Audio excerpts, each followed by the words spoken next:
4 dozen eggs, 2 packs of baby diapers, and yogurt, bananas, toilet rolls, and 2 whole chickens.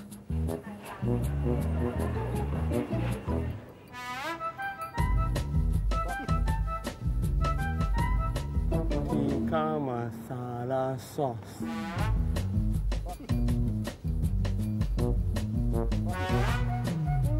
Tikka masala sauce? Tikka masala sauce.